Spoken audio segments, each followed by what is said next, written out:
Shaun Giki. Oh yeah, there was an assignment in the previous class. I asked you to write a pseudocode.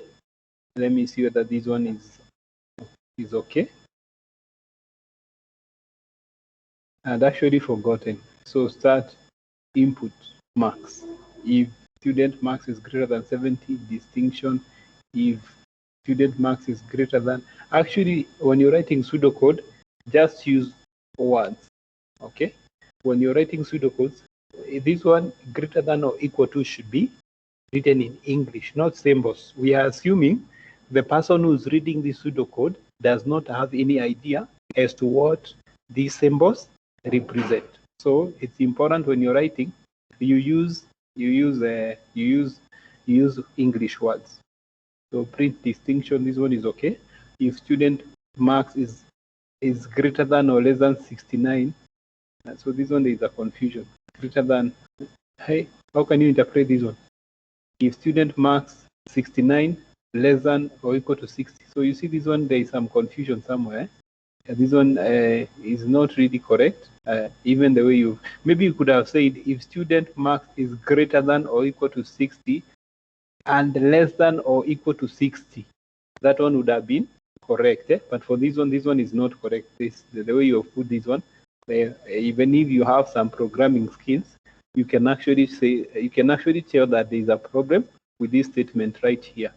So for this one is not correct. Do you have somebody else with that assignment? Thank you so much.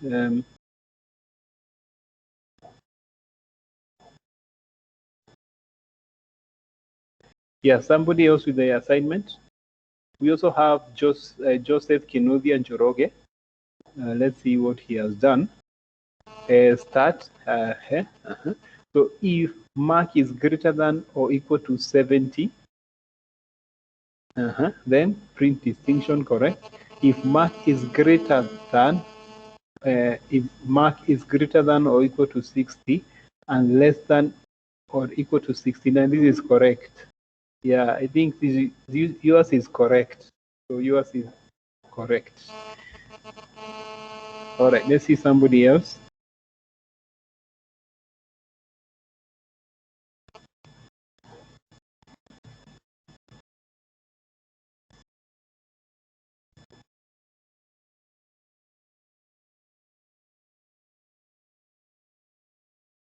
What about the rest of the students here? Kina Collins, Kina Cynthia Malawa, Kina Esther Kangu, Ivin Wamboi. Okay, Janet Wangari Njoroge, and also Joseph Kinuthia Njoroge, Paul Shaun Gige, and Ian.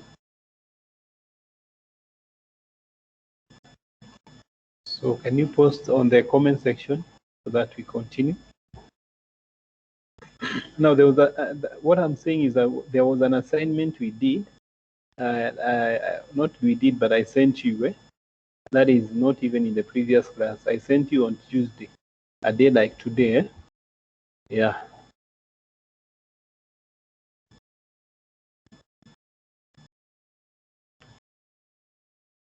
Okay, so we only have 2 people who have done that. All right. Now let me ask somebody, what was the problem? And let me talk to Ivin Wamboi. How are you, Ivin? Ivin, how are you? I'm fine. How is where you are? Good. Okay. You are from town campus, eh? Yes. I think I remember you. So have you done the assignment? I haven't yet completed. You've not completed, eh? Eh. What is the challenge? I didn't understand. Do you have a challenge? I didn't understand the question fully. Okay. So you didn't understand the question fully, but at least now you have seen the what Joseph has done, right? Yes. Okay. What about Janet Wangari Njoroge? How are you, Janet? Janet. Yes, I'm fine. Yes. You're joining us from which campus? From Nakuru. Buruburu. Nakuru. or Nakuru. So have you done the Yes. assignment? Yes, but my PC has a problem. I'll submit it. Okay, okay, that's okay. Now we have Esther Kangu has just submitted his work. This is like the late IEBC results. Tunangojeanga mpaka for 2, 3, 4 weeks without knowing who is the president. So start, accept student marks. For this one, you've written it like a program, and okay, it's not correct. You are partially correct, but you're not really correct, simply because this one, the way you've written this one, if mark is this one is like you're writing a programming language, and it's not really correct. Let me see what Ian has done here. Ian has said start input student marks. If student mark is greater than or equal to 70, then print distinction correct. If student mark is greater than or equal to 60, print a. If student mark is greater than or equal to 50, print pass. If student mark is greater than, so Ian, yours is correct. Yours is correct. So I think we can proceed. We will go.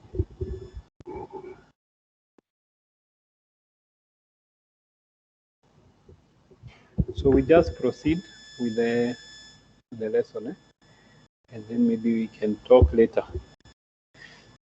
So we were saying that flowcharts, these flowcharts, there is a tool developed in computer industry for showing steps involved in a process. A flowchart is a diagram made of boxes, diamonds, and other shapes connected by arrow. Each shape represents a step in process, and the arrows show the order in which they occur. Flowcharting combines symbols and flow lines to show figuratively the operation of an algorithm. All right, so now that is what basically, if you write an algorithm, of which we discussed last week, once you outline the steps in an algorithm, now you can then chart a flowchart, or you can draw your flowchart. Also, at times you can be given a pseudocode, and then you are asked to interpret it to an equivalent flowchart. Or you can also be given a program, like a program using Pascal, and then from there you are told to interpret it into a flowchart, whichever way. NEC expect any question from anywhere. Actually, okay, now you're not in a physical class. I would have told you to go to the library and look for some books there.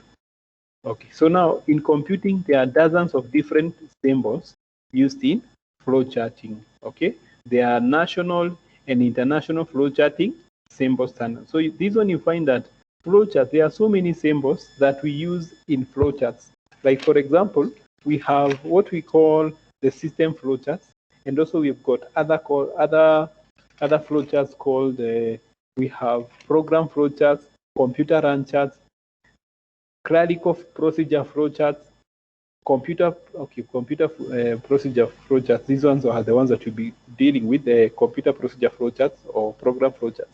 So what we are saying is that there are so many types of flowcharts, and in each flowchart category, there are different shapes.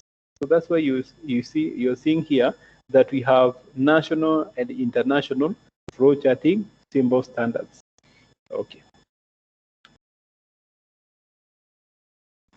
Now, flowchart symbols. There are 6 basic symbols commonly used in flowcharting of assembly language programs. So we have the terminal, process, input stroke output. We also have decision, connector, and another one called predefined process.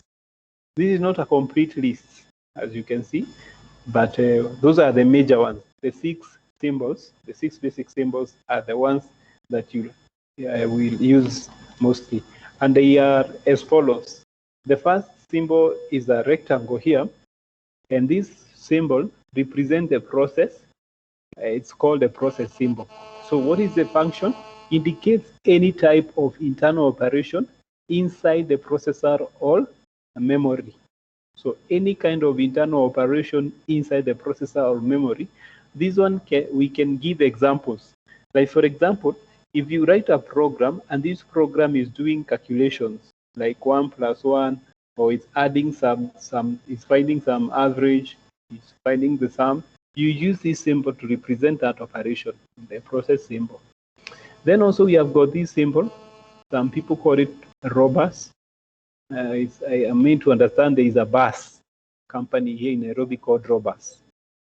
So whenever you see that bus, unakumbuka kuna hii symbol ya nini ya flowchart inaitwa Robus, inakaa hivi. Okay, so it's an input. This one is called input stroke output. It's an input stroke output symbol, and it is used for any input output operation. Indicates that the computer is to obtain data or output result. So every time you are inputting some data, maybe you are entering some marks, or maybe you want to output the total, or maybe you want to output the average, you use this symbol here. It's called the input stroke output symbol. Then we also have this symbol here. It's a diamond shape, as you can see. It's a decision. It's called a decision symbol, and it is used to ask a question that can be answered in a binary format: yes, stroke, no, or true, stroke, false. So in this symbol here, we use it to represent a decision. So what is a decision? For a decision, for you to say you have a decision to make, what usually happens? A decision has two options, or even more, but in our case, we'll be dealing with two options. Like for example, today in the morning, you had an option to wake up. Okay, so when you wake up, you had a decision to either wake up. So you have, are you going to wake up? You're going to ask yourself, are you going to wake up here in this? You're going to write here inside this symbol, are you going to wake up? If yes, maybe get out of bed. If you're not going to wake up, add more brackets. So you're going to have another output, like another arrow here, showing us, taking us to another shape, showing us what you'll be doing if you don't wake up today. Okay, so this one, if yes, so are you going to wake up? If yes, you'll be having an arrow here. If yes, get out of bed. If no, maybe what do you do? If you're not going to wake up, you can maybe whatever you do. Okay, there are so many things. So used to ask a question that can be answered in binary format: yes, no, true, false. Then also we have another one here, is another symbol here called connector. Connector. And this one allows the flow chart to be drawn without intersecting lines or without a reverse flow. So if, for example, your flow chart is becoming so long, it's becoming, you can use this connector. Of course, I will be demonstrating that one as we continue. Or at times, let's say your flow chart is long. It's like it's spanning like 2 pages, and then you reach the end of page 1 and you want to continue to page 2. At the end of page 2 of page 1, you're going to put a connector like this. You're going to draw a connector. Then when you start the next page, or you want to continue the flow chart in the next page, you're going to start with this connector on the next page. Let's continue. Also, we have another flowchart which is called the predefined process, used to invoke a subroutine or an interrupt program. So this one, I'll be showing you. This one, mostly we don't use it, and I'm not also going to use it in this class, but you may find it somewhere else. Not necessarily in this class, but maybe somewhere else. It's called a predefined process, or maybe you can find it in an exam. They give you this kind of a symbol and they ask you, what is the name of this symbol? It's called a predefined process. And of course, it is used to represent, maybe also for calculations mostly. This one also is called a terminal symbol. The terminal symbol indicates the starting or ending of the program. Okay, so every time you're starting a flowchart, you start with this one, terminal symbol, and inside you write that. If you have reached the end of a flowchart, you're going to draw a terminal symbol, and then you're going to say stop. Okay, you must have this one. In fact, if you are to draw a flowchart and you have no idea, and then you simply draw this one, this terminal symbol, I think you'd get a mark. I can give you a mark, or the examiner can give you half a mark for just drawing the start, the terminal symbol, and another terminal symbol at the end. That is a half a mark. You have an idea. Okay. Another one is, these ones is called, we call these ones the flow lines. They show direction of flow. These flow lines here, they show how data is flowing through a program. Okay. So any question on this, the flow chart symbols? Anything that is not clear?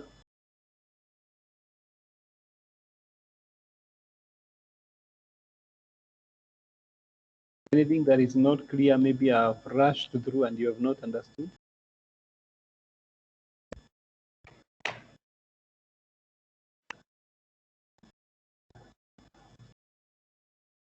Okay, so I think there is no question. Let's continue. So that's good. Now we have the rules. We have rules for writing flowcharts. Now, number one rule is all boxes of flow chart are connected with arrows, not lines. Yeah, you find most times some people would draw these flowcharts instead of using arrows, they use lines. Yeah, I've also found myself doing the same. When drawing this, you realize that there is a point, you use a line instead of using an arrow. So that's incorrect. If you draw a flowchart that has lines but not arrows, that flowchart will be wrong.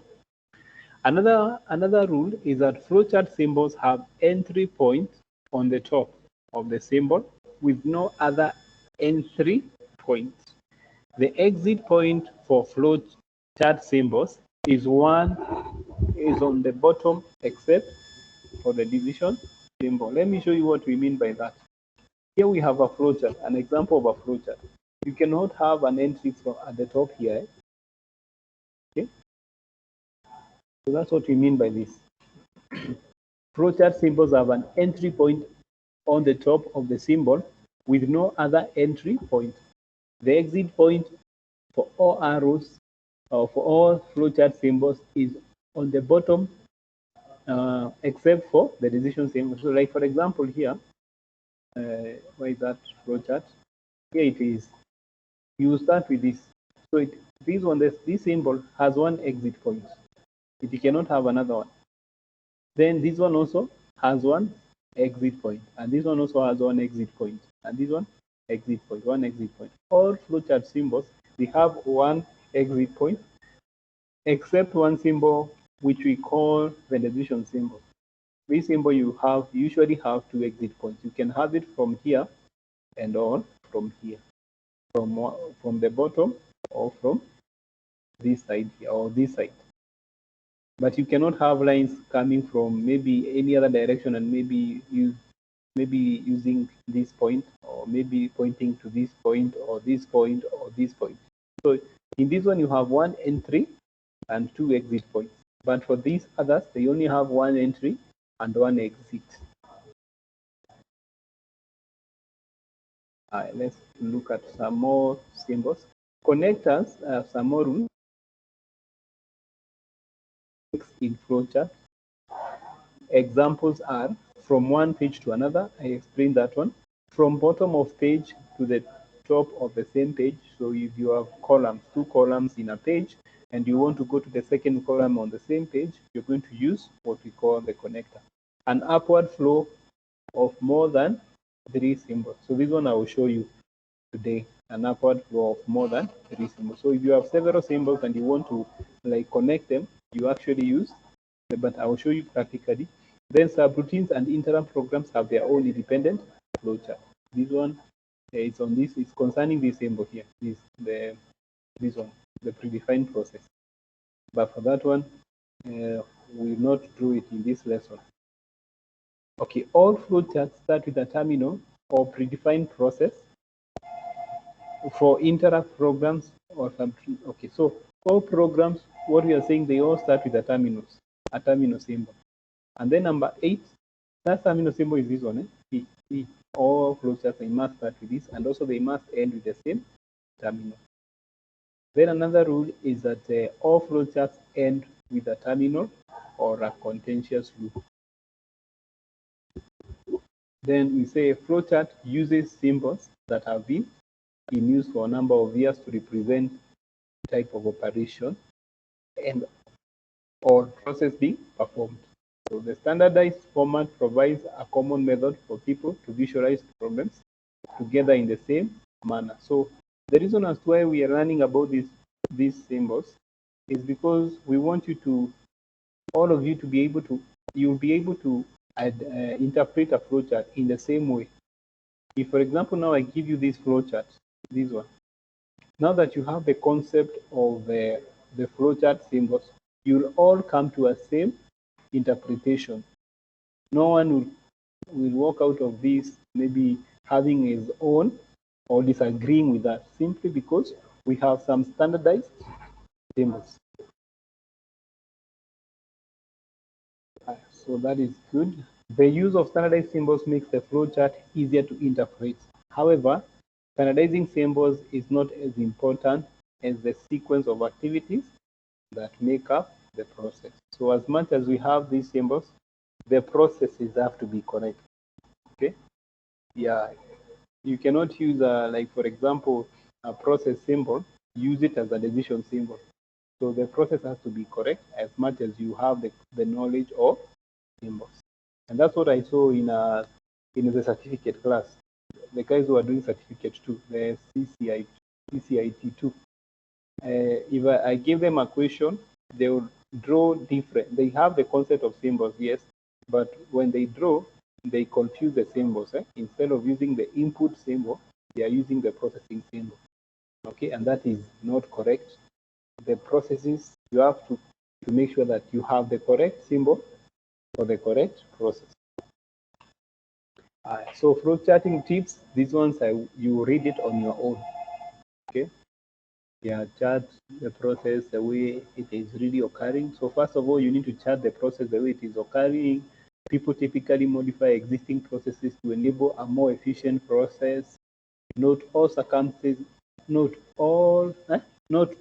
circumstances actually deal with. Okay, easy. Aziko very clear. Yeah, Aziko very clear. Easy. You know, I was using a book. Yeah, they are not as clear as I would have wanted them to be, but maybe you can go through them during your free time. But the most important thing is for you to know the general rules, and of course, I'll be giving you the advantages and disadvantages. So, all right. Because you guys are doing diploma, let me just show you some. What are some of the things that you need to put in place when you're, for example, preparing to create a flowchart? What are some of the things that you need to have? So let me ask somebody from the town campus. When you are preparing to create a flowchart, what are some of the preparations that you need to have?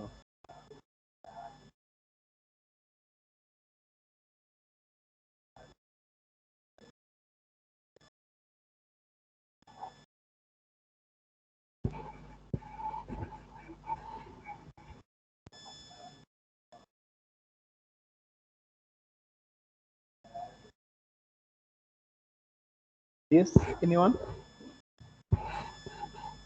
So one of the steps for preparation, one is the all requirements of the user must be first listed out in a logical order. So before you draw a flowchart, make sure you understand the user requirements. Okay? Yeah. Number 2, also make the flowchart clear, neat, and easy to follow. Okay? Make the flowchart clear, neat, and easy to follow, so that it has a good visual impact. Every time you are doing a flowchart, make sure that it is neat, it is easy to follow, so that it has a good visual impact. So that is preparation number 2. So also number 3, use appropriate standard flowchart symbols. So what I was to do actually, I was to show you what we mean by that. So what we are doing currently, I don't want to lose you.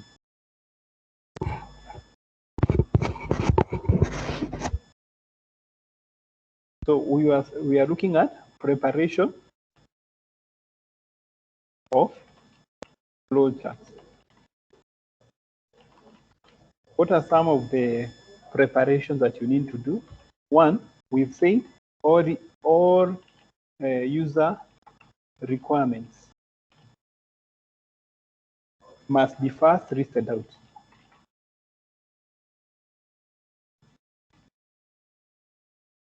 That is the very first step. Then number two, make the flowchart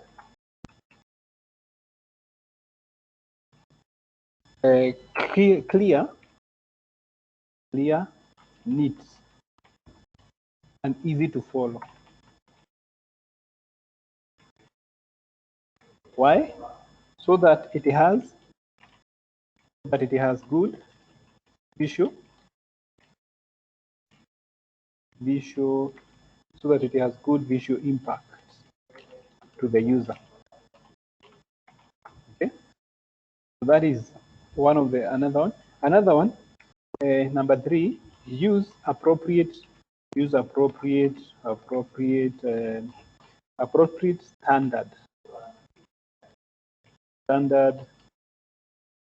standard. I know that is not the correct spelling for standard. Standard.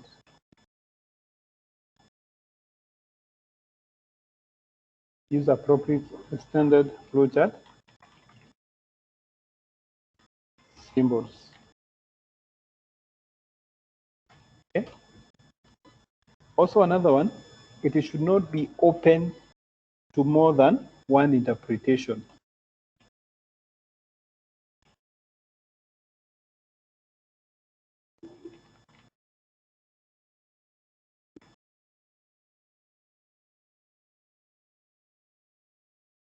So that is another one, should not be open to more than one. Ensure the flowchart has a logical start and stop.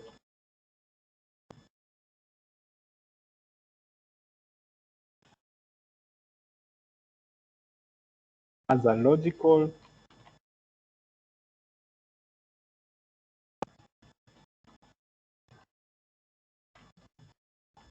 so that is also another one. Avoid crossing or close flow lines. Cross is like that. Close flow lines. This one is okay whenever possible. Don't crisscross lines when you are drawing the flowchart.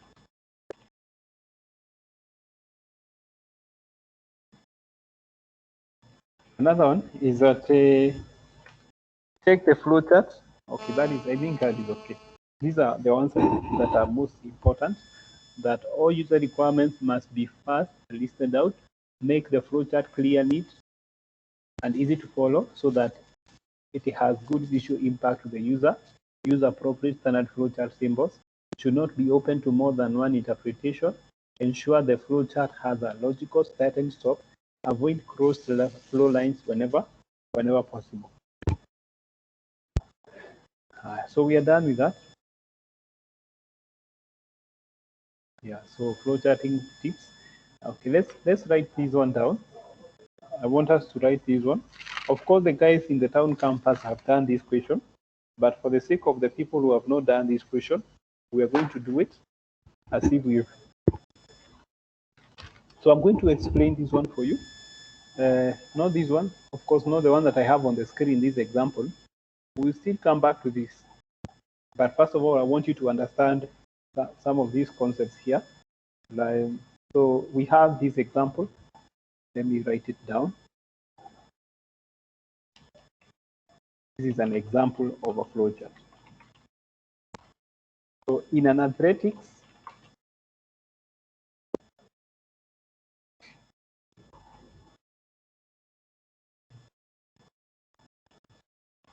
competition, an athletics competition, an athlete is awarded as follows. So this is a competition, and as you know, the number one is given something, number two is given something, number three is given something at the end of that competition. Even though some of you ran and you are not awarded, you became first, but They only corrupt for you. So this one, first position is usually given first position and a gold. Then second position, first is supposed to be a superscript. Why is it not superscript? Okay, second position. That really is good. Position is, yeah, first position. Okay, second position is silver. Okay, then third position. Then position, we are given bronze. Okay, so those are the awards that they were being given. Then you are told draw a flow chart for a program. So you can see my typing speed is not badly off. This is you're supposed to even be better because you'll be doing a practical in computer application. Yeah. So if you also supposed to do some practice when it comes to typing speed. So we are saying draw a flowchart for a program that would be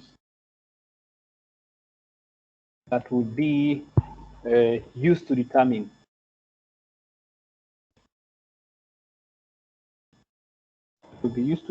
the type of medal to be awarded to each athletee.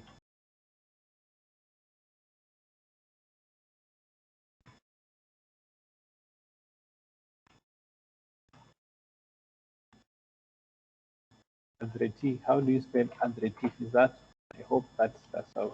So we're supposed to draw a flowchart that will be used to determine the type of medal to be awarded to each athletee. Okay, so how do you draw this one? Let me check whether we have enough space here. The space is not enough, as you can see. So what we do, I can go to the next page so that I start from a fresh page. Yeah, this one. Start from here. I need enough space. So insert, I'm going to draw using my PC. But you see, we say that each flowchart begins with a logical start. So this one is start. You indicate that this is the start. Then after that, we say you use the flow lines to show that data is flowing from this. And then the next symbol that we're going to use is to input, because you have to input data. So in this one, we say the input symbol, we use the robust.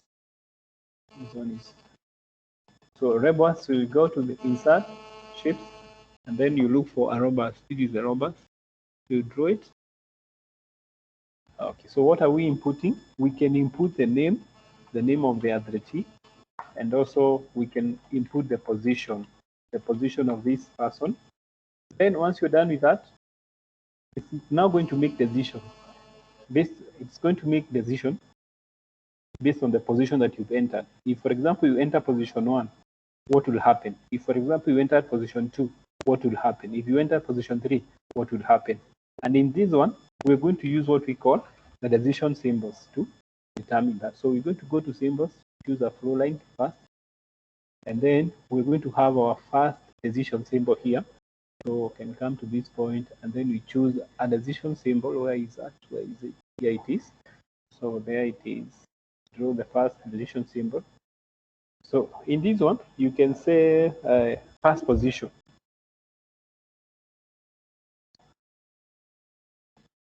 So if, for example, you enter the first position, what will happen? Okay.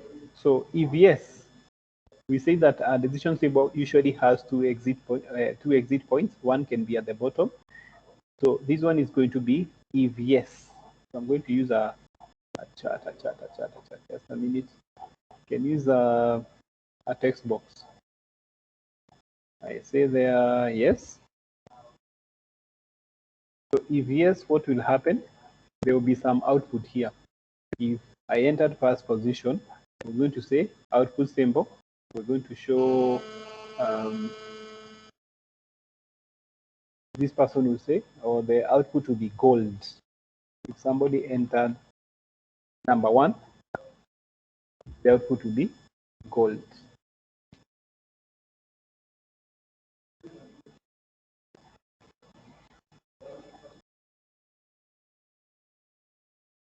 So start, first position, first position. So we still have 3 positions to go. So we choose insert shapes, and then you choose this one. Come to that. So this one, if no, I have to keep on drawing this. I'll just change this one to no. Not working. It was a field color, no field.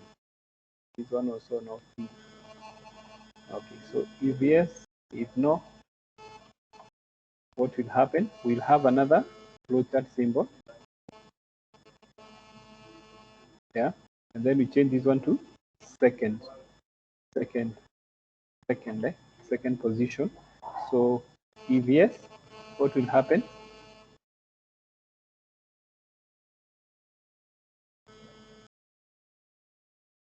So if yes,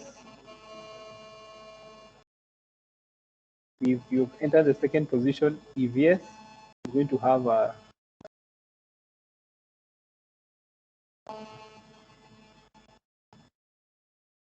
the output here will be silver. And of course, now my space is is an issue actually. My space is an issue. I have an issue of space. Yeah, so I can reduce the size of just give me time to reduce the size of my shapes here. Of course, flowcharts, whenever you make changes, well, these are disadvantage. Whenever you make some changes to a flowchart, it may require you to redraw the entire thing. That is one of the disadvantages of flowcharts. Whenever you make a simple change, you find that you can no longer continue, you have to redraw it afresh.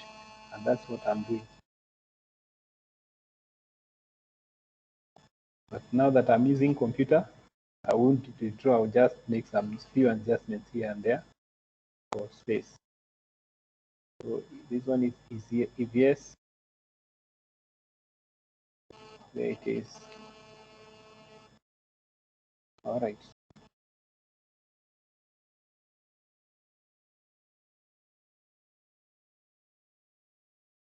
Now, I think I have space now. Okay, so we've said if I enter second position, we're going to get, if yes, is silver. But now, if no, we're going to check the next position, which is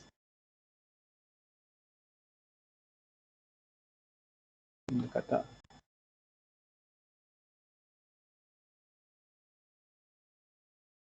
There it is.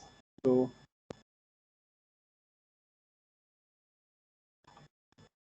just say that position. If yes, what will happen? Undo.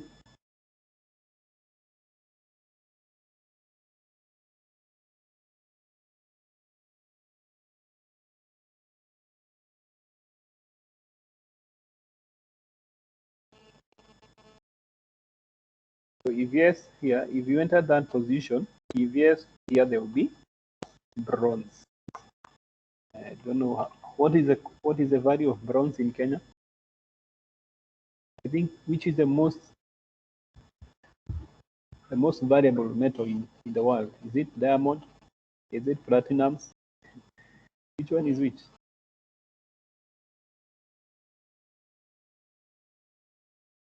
Is it gold? There's a guy called Diamond Platinum. I don't know why he called himself that. So there it is. We have that first position, second position, that position. Then we're going to put another one here. Now, if somebody, for example, comes and inputs position 5, the system is supposed to give him a response. Now, what will be the response? That one we don't have to draw another position symbol. We can just give him, if no, if for example he has not entered that position, if he has entered a character, or maybe he has entered number 10 or number 11, what will be the response?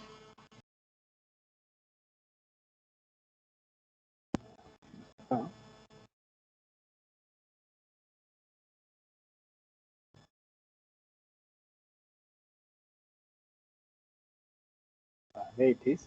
So this one you don't have to draw this other diamond. So you're just going to have, here we can have a line instead of, and put a line here, and then we join it with an arrow.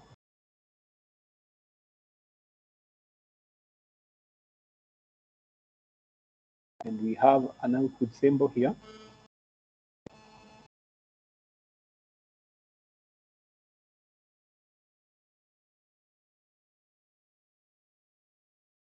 This one, if you input any other number from apart from the 2, it's going to say no medal. The system will ask you no medal. So we are done with that. So we have the start there, the name and position. In first position, we enter gold. Now we go to the second position. If, for example, somebody did not enter first position, the system will check whether you have entered the second position.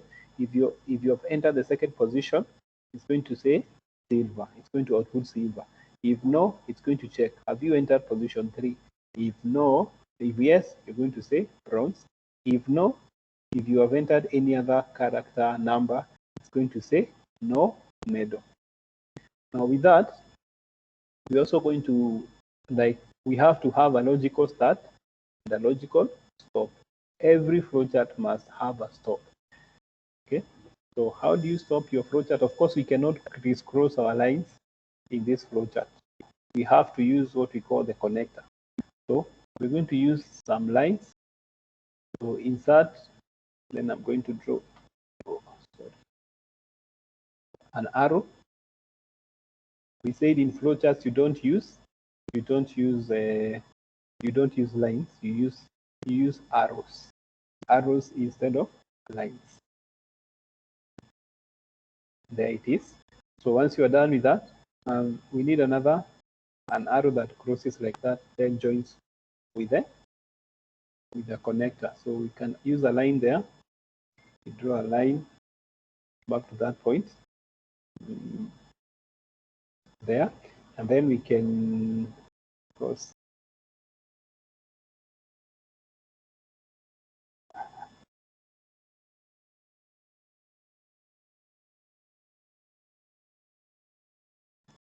Okay, then we need a connector here to connect this flow line.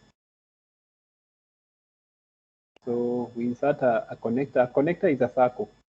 It's different from this one. This one is an oval. The start is an oval, but for the connector, is a perfect circle. So how do you draw a perfect circle in Microsoft Word?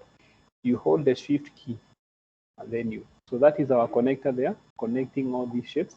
And then we can have a line. And also we can say this system will eventually output the name of the person and the medal they have. Instead of now just closing, saying end, we can, okay, you can end actually. The system is already doing what it's supposed to do. It's supposed to give us an output. Once you enter number 1, it's going to say gold. If you enter number 2, it's going to say silver. If you enter number 3, but now we can also say we want, once it outputs, like for example, bronze, it will then output Kim Kimanzi, gold. Okay, at the end of all this process, it's going to output it again that this Kim Kimanzi, whichever name you have in mind, Kiprop Kirwa, or James, whoever, whichever name you have. So it is going to output for us. It's going to give us another output here. So we can have another output symbol. At the end of this program, we're going to have another output. You may choose to ignore this, but if the question requires you to have such, you can have. So like, for example, we can say name. We have a name. It's going to give us the name of the athlete, and also it's going to give us the medal. Or at the same time, somebody else would have said, no, I don't want to have this. I don't want to have this. So they can also say, we're going to have the name and the medal from this point. Of course, I'm just saying how people interpret it. So you can say, you're going to say, oh no, here we can have name. Okay, of course, now this is gold. Let's just ignore that. So let's just put what we have done here. Okay, what I was saying, just a minute, we can have the name here, name and gold, like Kipruto Kiro, gold. Here, we can have Josephine Wanjiru, silver. Diana Makori, bronze.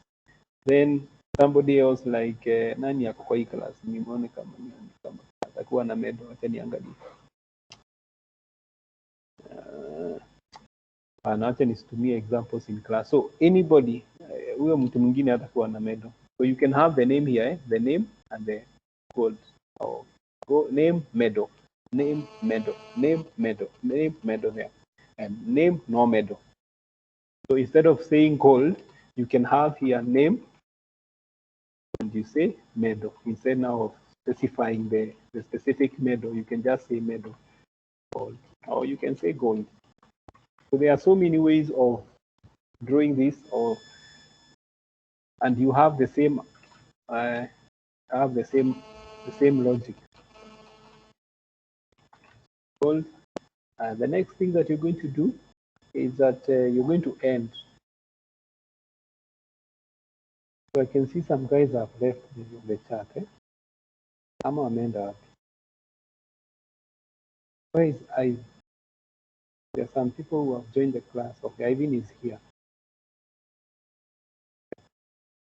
Hi. So okay, now we have this. You can just say stop. So you are done with that flowchart.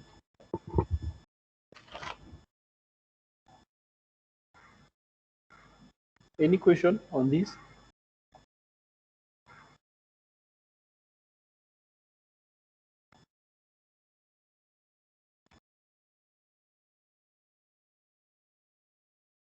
Any question?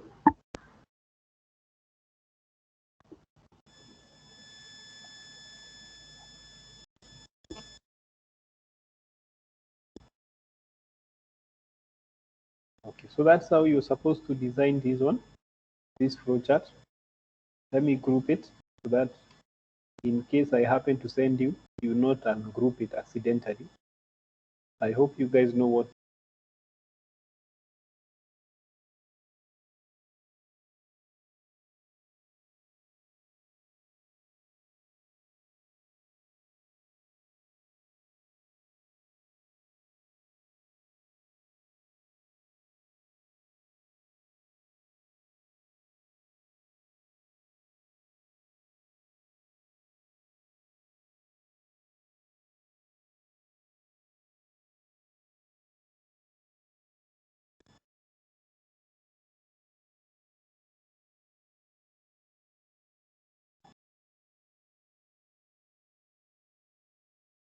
All I'm doing here is to grouping the shapes. Control G, close, command, group. So now this is one image. So that's how you draw that flowchart. Let's look at this other example here. This example. This one we didn't do it in class. Design an algorithm and corresponding flowchart for adding the test score as given below. So we have 26, we have 49, we have 98, 87, 62, 75. So we're going to draw an algorithm and then we're going to draw a corresponding flowchart. So for the algorithm, we said is a step and step description of what is happening in a program. So here we have this algorithm here. So we start, as you can see here, start. We began by setting the sum. This can be seen as a variable. All we have this value here, which we have called sum, or we have this sum, and we have initialized it to 0. So then step number three, we say that you get the first test score. So you're going to enter, the program will ask you, get the first test score. You enter, like number 2. Then number 4, add first test score to sum. So it's going to add whatever you've entered here, this to 0. So after that, get the second test score. And then it's going to add the second test score to sum. And like that, get the third test score, add it to sum, get the fourth test score, add it to sum, get the fifth test score, add the sum, get the sixth test score, add to sum, output the sum. So the sum will be all these ones. So it will be 26 plus 49 plus 98 plus 87 plus 75. So somebody here in the class can give us the answer for that. I know you've already done the calculation. So what is the answer for this? All this? Nobody has the answer. So that is what you're supposed to do. You're supposed to, at the end of this output of sum will be the total of all those numbers. So how can you write that one using a flowchart? So here is our flowchart. We're going to start. This is the start symbol. And of course, you're going to use a line. Then after that one, we are setting. Whenever you have calculations, any operation, like for example, this one, this is an operation, a logical operation, you're going to use this processing symbol, the rectangle. So sum is equals to 0. We have set it to 0. Then we're going to input the first test score. So you're going to use an input symbol, which is a robust.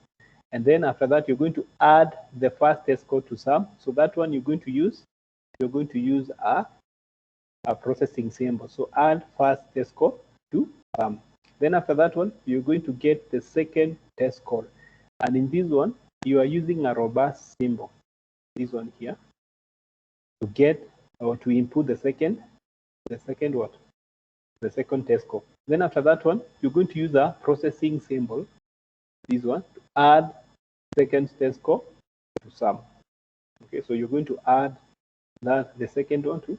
Then because our flowchart is going to the next, our flowchart is going to go to the next page, we're going to use a connector 1. As you can see, this is a connector 1. You can actually put a 1 inside. Then you're going to go to the next page. Let's go to the next page. Now, if you to continue the next page, you're going to start with a connector, another connector. As you can see here, we have another connector, and we have also put a number 1 inside that connector. And then we say, get that test score. So you're going to add that test score to the sum using the processing symbol. Then after that one, you're going to input the fourth test score, and that one will be an input symbol. Then after that one, add the fourth test score to the sum, and then get the fifth test score, add the fifth test score to the sum, then get the sixth test score, add the sixth test score to the sum. As you can see, this one is a processing symbol also. Now, at the end of all this, you're going to output the sum. So that one, for the output, we're going to use the output symbol, which is a robust also, similar to the input symbol. And at the end of that program, you're going to have a stop. Okay, so I hope this one is clear. This one is clear, right? Let me see whether there is somebody. Is there somebody with a question?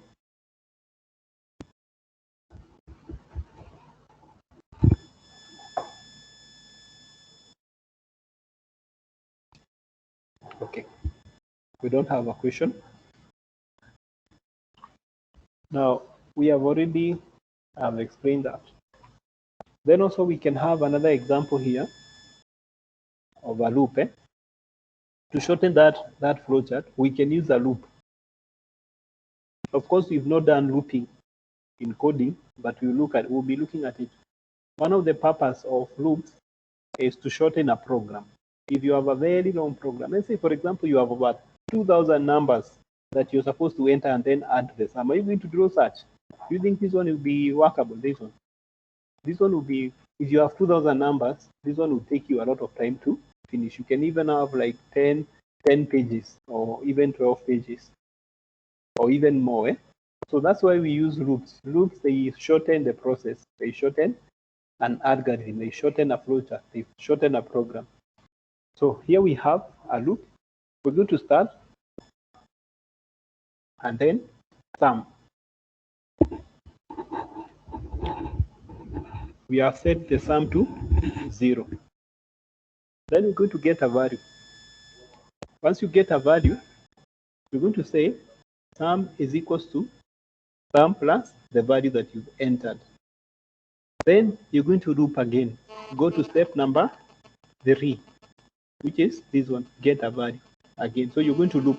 In this step number 5, you're going to go to this number 3 again, the step number 3, and then it's going to ask the system will ask you get a value.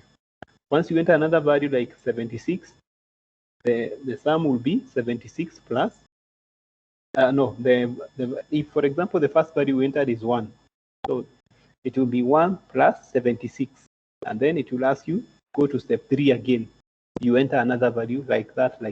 It will loop until you get an output, the output of the sum. Maybe it will add those now. If you are to enter like a total of 17 numbers, you'll enter them and then it will output for you the sum. So you can see this is a very short program, and unlike this one, but they are all doing the same thing.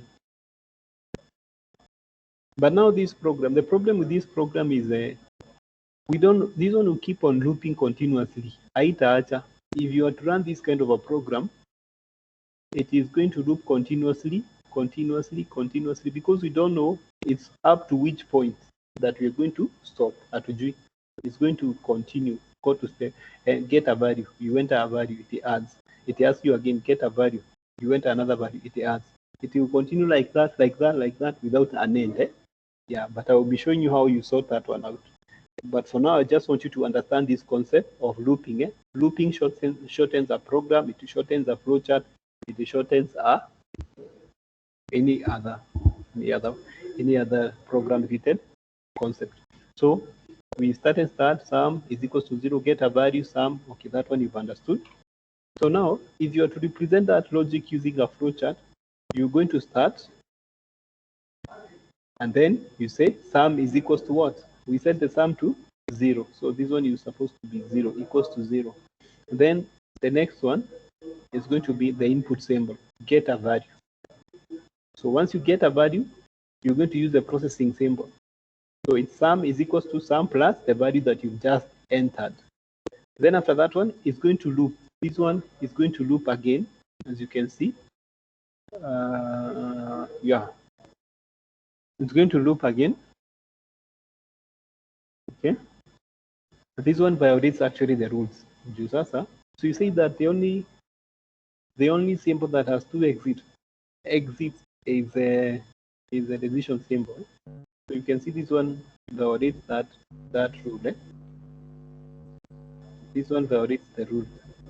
But I have seen it in flowcharts also. I have seen it in flowcharts where you have these symbols having two exits. So this one, when you get the sum, it's going to loop again and get a value again, and then add the value of the sum to the value, and then loop again continuously, and then eventually you'll get the output, and then the program will stop. So you can see this program is quite short, unlike the previous one. So this one, even if you had over 20 numbers, it will still work. Somebody has unmuted himself.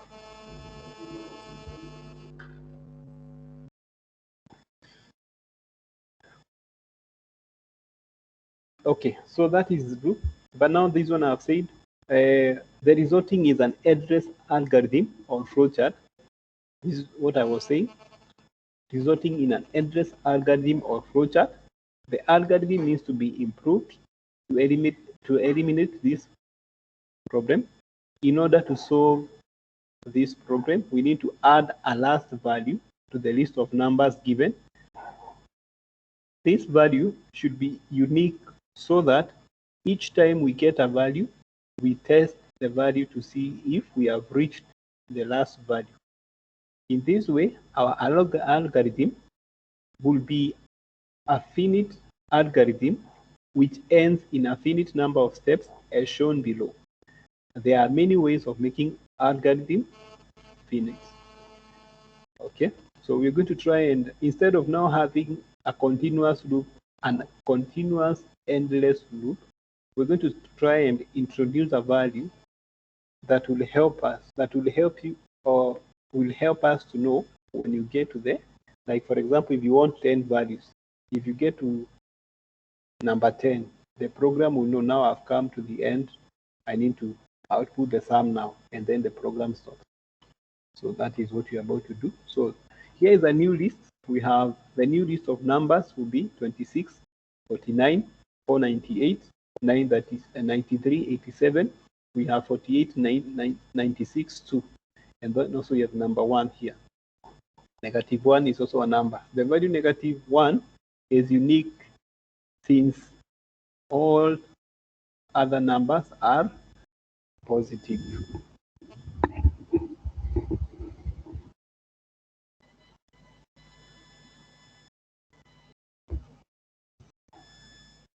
So I hope you are together up to that point. No one has been left behind. Okay, let me go to the chat section because I don't want us to miss. So are you okay? If you are okay, just type on the comment section you are okay. If you are not okay, maybe there's some concept you've not understood as I was explaining. You can mention the concept that you've not understood. Okay, that's good.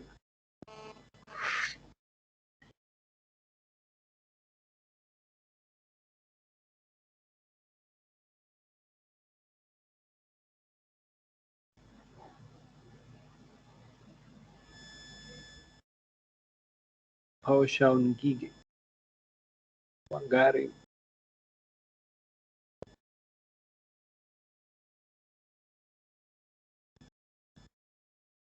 They are revamped.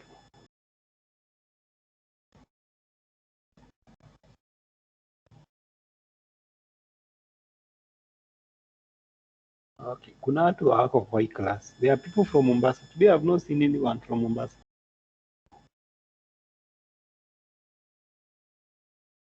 Watu wa Mombasa mko wapi? I'm present. Oh, you're present. Oh, yeah. Do you have any other person from Mombasa? Yeah, but I think they are not in class. Okay, how many are they? About 4 or 5. 4 to 5. You see now there are people who are missing classes. Also in the town campus, we have several guys who are not in. And I'm sure also Nakuru. Nakuru, you only have few guys. Buruburu, I don't know whether we have anyone from Buruburu. Now, Kasarani, nobody. Kasarani, Hakuna. So you can see that.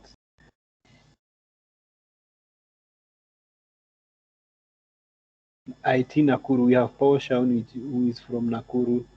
We have Joseph Kinodia, huyo ndio amesema ni wa wapi? Wa Mombasa. Okay. Sasa, so here just to ask, you are using algorithm to solve the flowchart? Yes.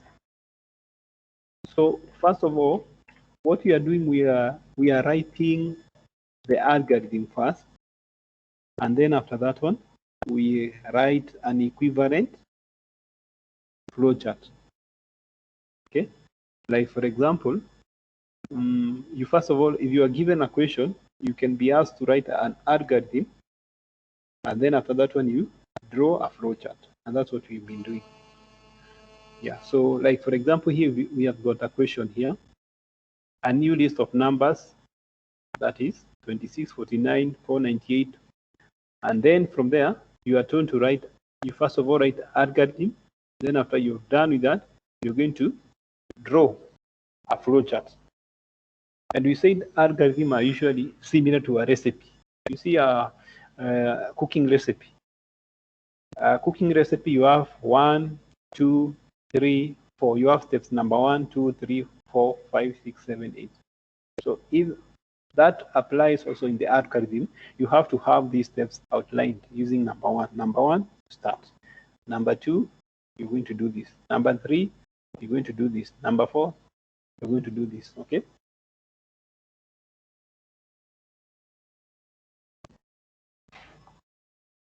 All right, now we have this one, start. So once you start, you say sum. This is an algorithm now. So sum is equals to 0. Then you get the first value, get a value. Get a value. Then once you have done that, so get a value. If the value is equal to -1, if for example you enter -2 when you are getting a value, then the program will automatically stop. Okay.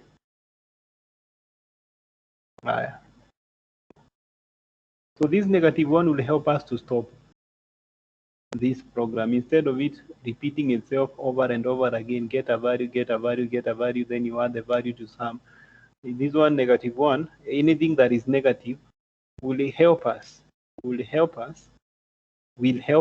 to stop this program. So if the value is equal to -1, go to step number 7. Which is step number 7? This is output the sum, then the program will stop.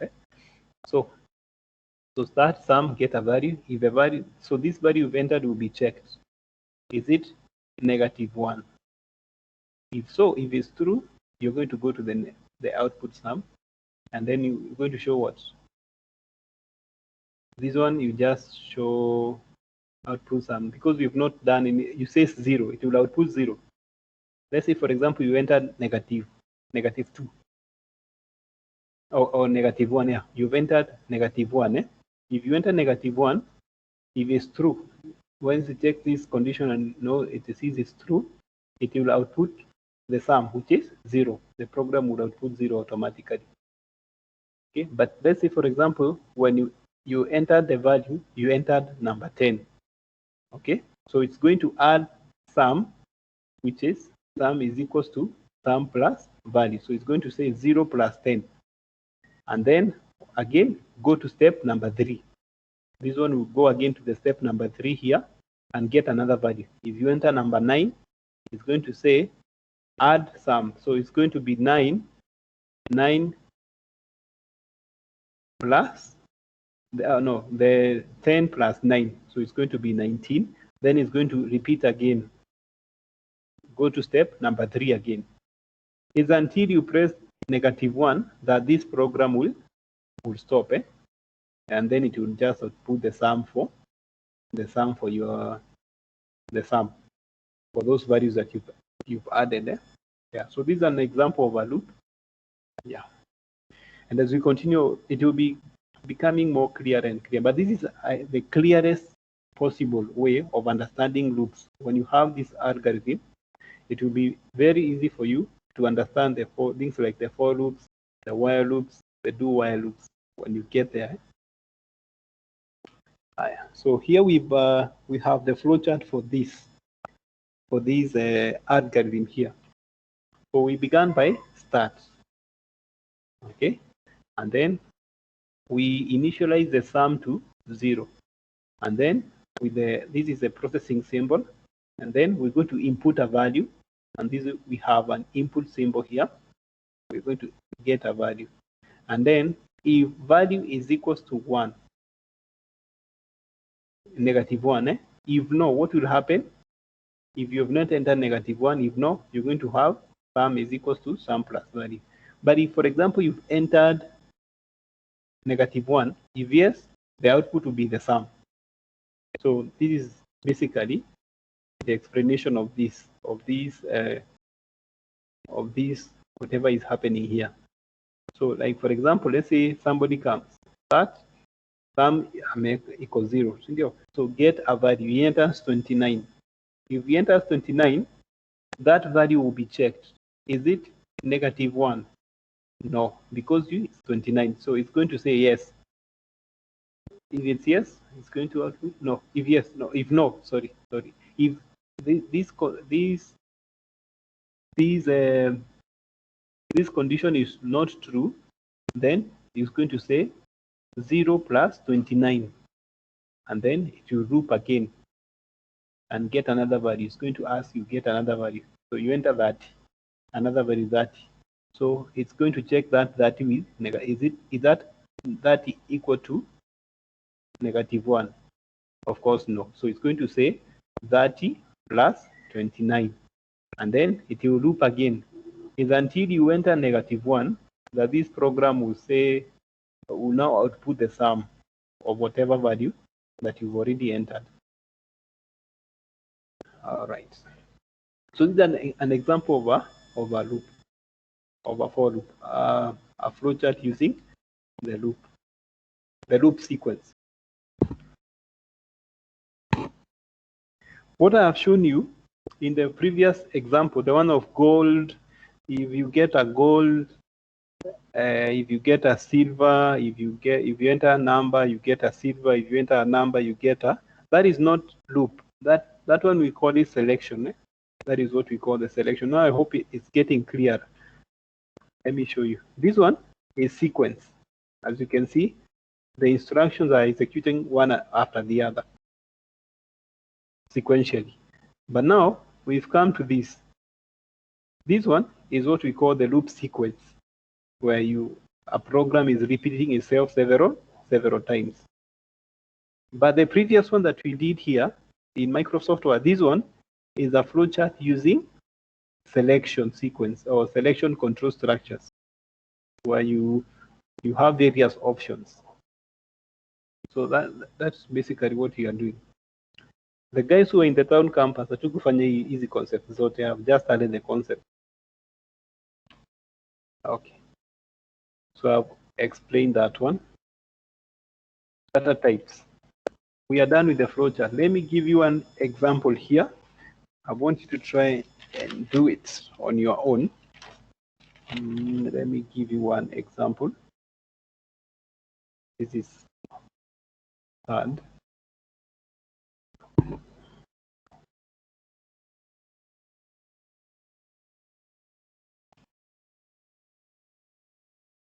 I want another page.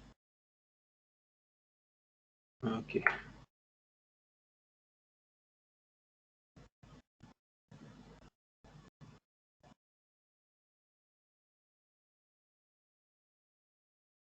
Yeah, it's successful.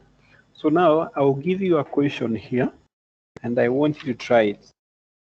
I can see it's 1 p.m. Okay, now let me see which question is appropriate for you. The most appropriate one.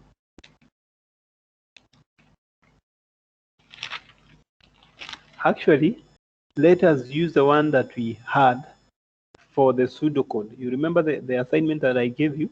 Let me display it as a question for just a minute. SAD diploma in C, yeah, the assignment. So this one is what you're going to do. I want you to draw a flowchart for this using flowcharts.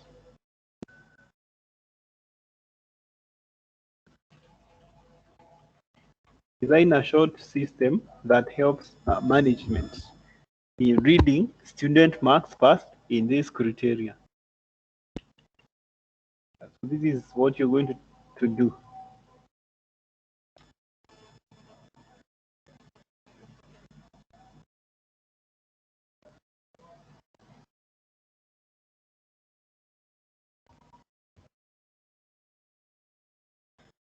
So do this one.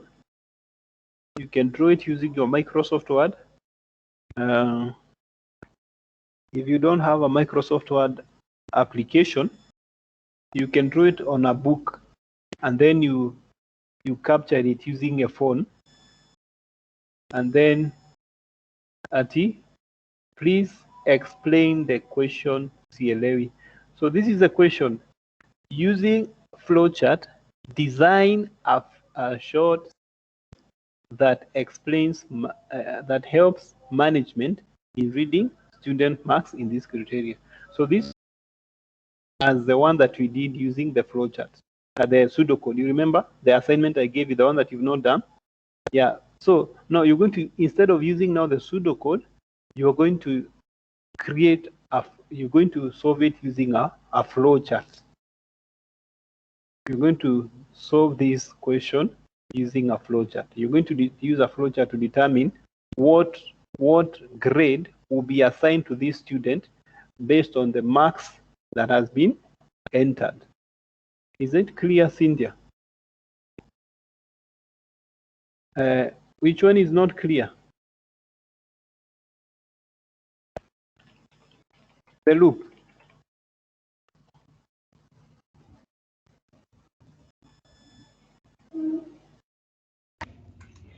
Yes, the one about the loop.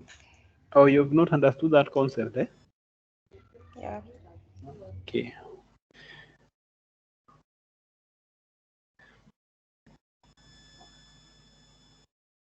Okay, let me go back to that loop.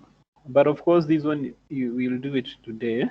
The one for this one, for this one, sorry, using flowchart. That one will not be assignments. So if I can just do revisit this concept. Of course, loops is not the easiest concept especially if you are encountering it for the very first time. Looping concept is not the easiest concept. But first of all, you need to have a clear understanding of the sequence. This one is an example of a sequence where a program is executing one statement after the other. And we saw this as a disadvantage in that if I have like we have over 2,000 numbers, are you going to write like this? How many pages do you think you're going to write when you're using this kind of a flowchart or this kind of writing program? You're going to have a very long program. And that's why now we introduced the concept of looping. Okay?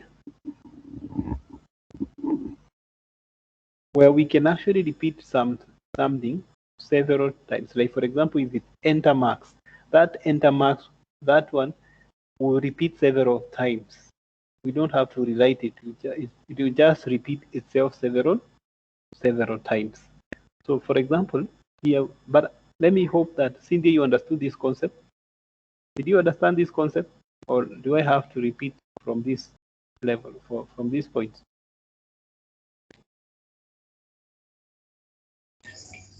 I understood that one. Okay. So now, this one, for us to solve that issue of we have a very long program that is doing the same thing over and over again. And of course, that to reduce that we call it tiresome. It's tiresome to actually write a program like this. So you need to have a loop to understand the looping. So we said start. Similar to the other one, sum is equals to 0. Okay. So get a value.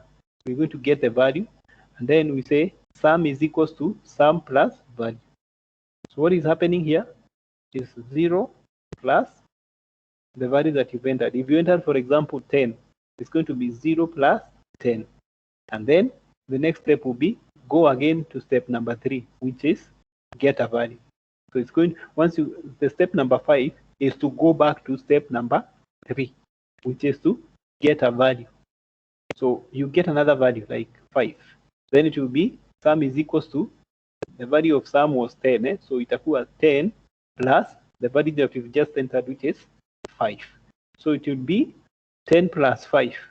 And then it will ask you again, go to step number 3. So it will repeat again, get a value. If you enter, for example, 10 again, it will do 20, is it 20? 15.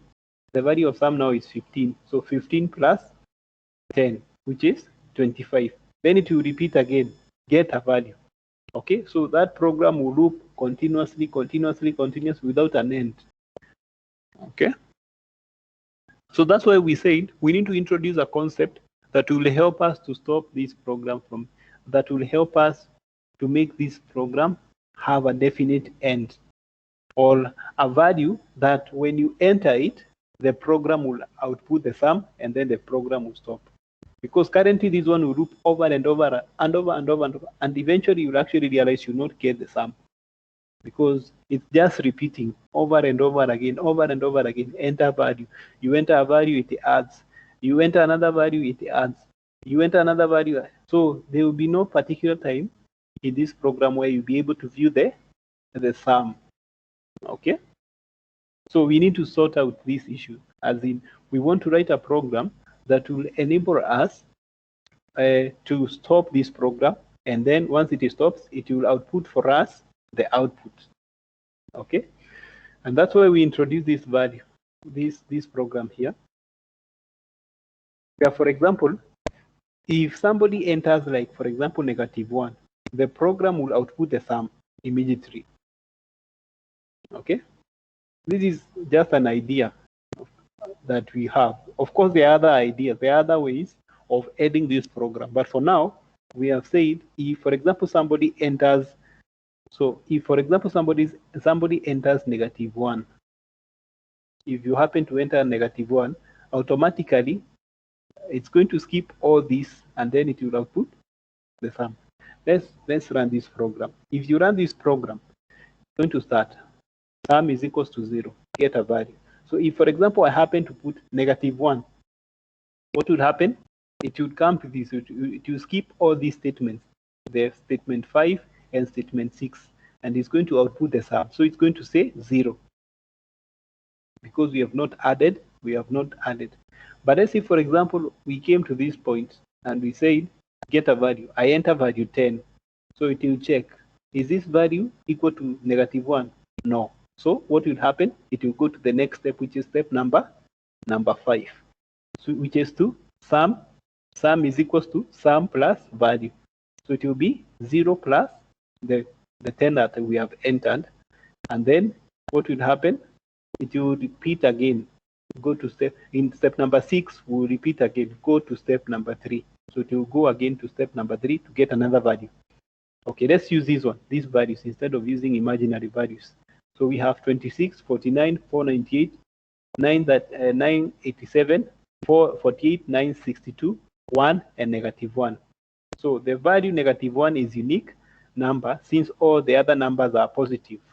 Okay, so we're going to do this. Start sum is equals to 0, get a value.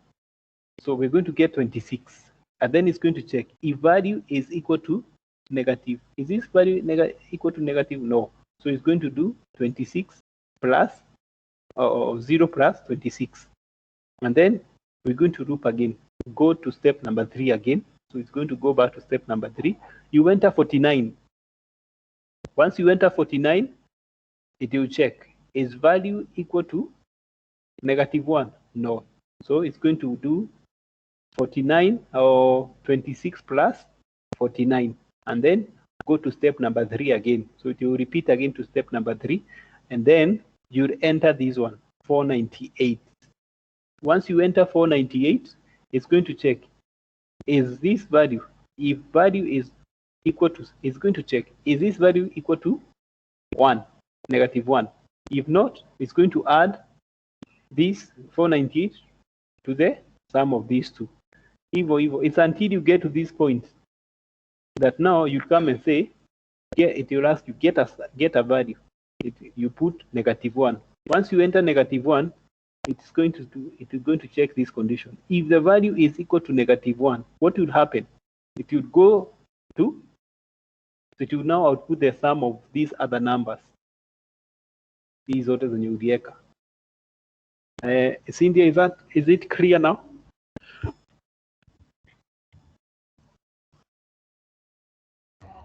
Yes, I've understood. Thank you. Okay.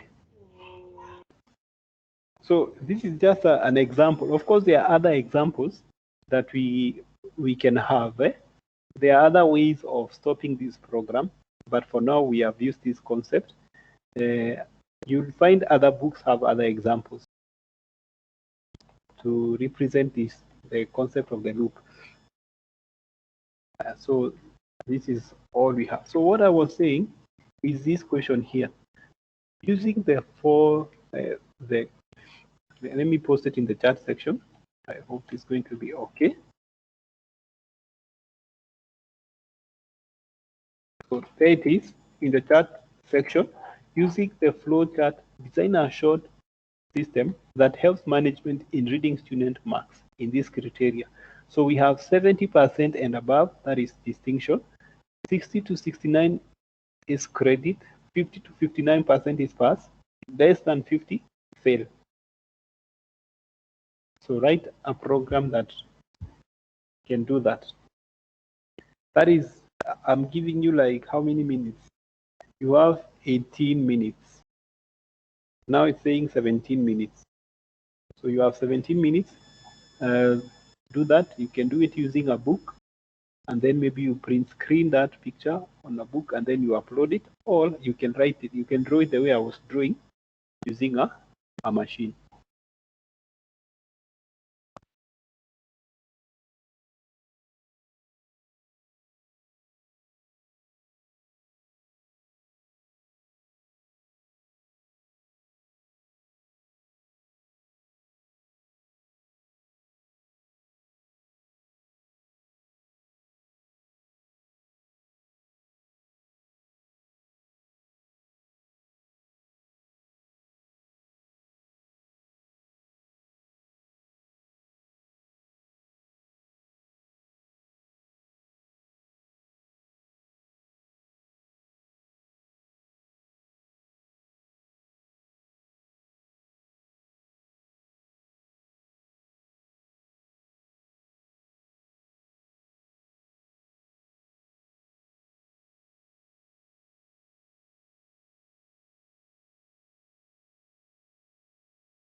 So I've just uploaded that question in case you're having a problem in the chat section. So I've uploaded it.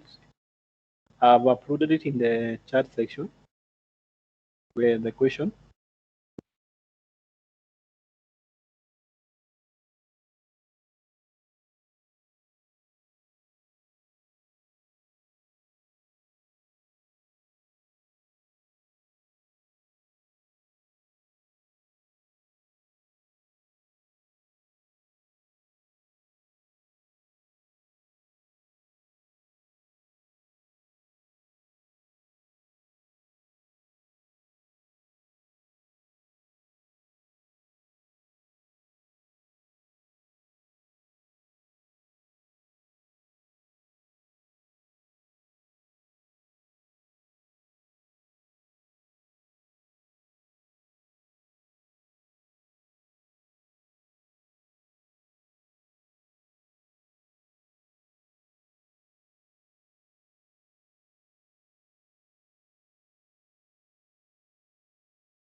Okay.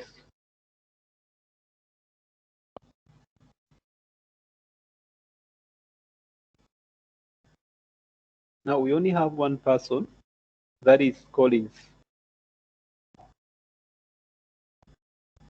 Then also Cynthia. Hey, this is not a flow chart.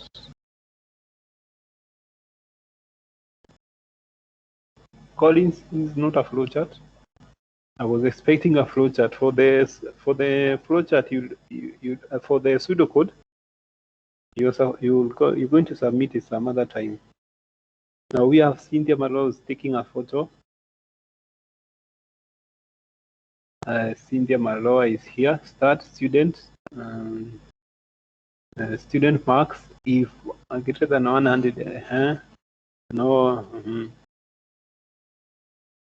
Okay, this is correct, Cynthia. Yours is correct. Then also you have Esther Kangu. Yeah, here it is.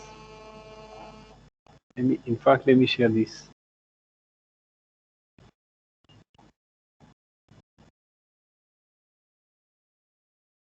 So this is Esther Kangu's work. Start, access student marks, input marks. What is this? You have to input. This one is not correct here. This one is, you're not supposed to have this one here. This symbol is not correct. The accept student marks. This is a process symbol, so this is not correct. You're actually supposed to have this on the input symbol only. Then, of course, after that,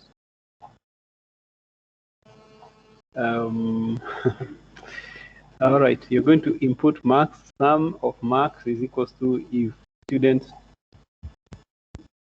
Okay. So this one you could have said marks is not if student got. Okay, it's also correct the way you have written it. You could also write marks is greater than or equal to 70. Then if yes, distinction. If student got, okay, that is okay. Also, this one is correct. So this one is correct from this. These others are correct, but the only thing that is not correct is this symbol here. This is supposed to be not supposed to be there. Let me see. Is there somebody else? Okay, so those are the only guys who have submitted. And with that, I think I'm just going to wait for the rest to submit. Then we have come to the end of the session today. We'll continue from there in the next lesson. Yeah, so once you've submitted your assignment, you can leave the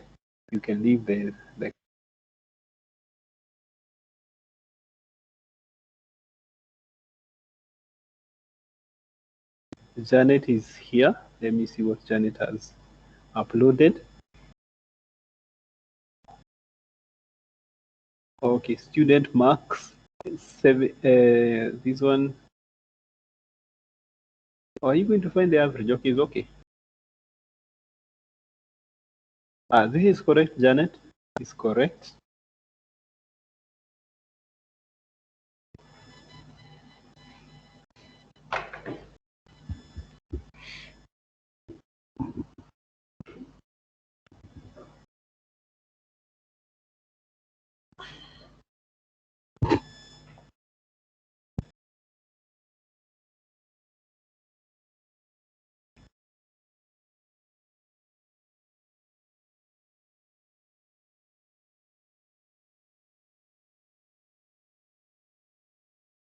Paul, we have Paul here, who has also submitted. Most of you are using hand, which is okay. I think it's easier than using a computer. Okay, so here we have Paul, start, marks, distinction, credits, pass. Okay, yours also, Paul, is correct.